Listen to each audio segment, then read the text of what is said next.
রমজান মাসে থাইরয়েডের ওষুধ কিভাবে খাবেন? আপনারা জেনে থাকবেন থাইরয়েডের ওষুধ বা লেভোথাইরক্সিন, থাইরক্স বা থাইরিন বিভিন্ন নামে পাওয়া যায় বিভিন্ন কোম্পানির।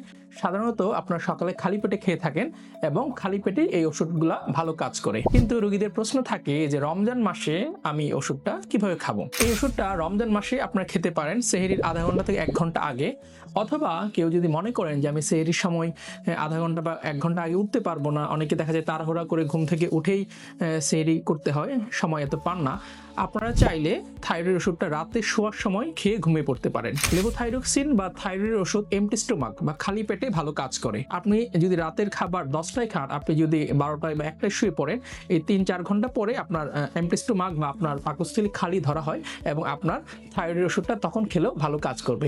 অনেক সময় আমাদের কাছে রোগীরা এসে বলেন যে অনেক সময় আমি সকালে থাইরয়েড ওষুধটা খেতে ভুলে যাই, বা আমি সকালে খাওয়া আমার জন্য কনভিনিয়েন্ট না, আমি কখন খেতে পারবো? আপনারা চাইলে রমজান ছাড়াও থাইরয়েড ওষুধ প্রয়োজন হলে যদি সকালে খেতে না পারেন বা সকালে খেতে ভুলে যান, রাতে শোয়ার সময় খেয়ে ঘুমিয়ে পড়লেও হবে। আরেকটি ব্যাপার হচ্ছে থাইরয়েড ওষুধের সাথে আপনি ক্যালসিয়াম, গ্যাসের ওষুধ, ভিটামিন এই জাতীয় খাবার বা এই জাতীয় ওষুধ খাবেন না। এইগুলা ওষুধ আপনার থাইরয়েড ওষুধে অ্যাবজর্পশন বা কার্যকারিতা কমিয়ে দেয়।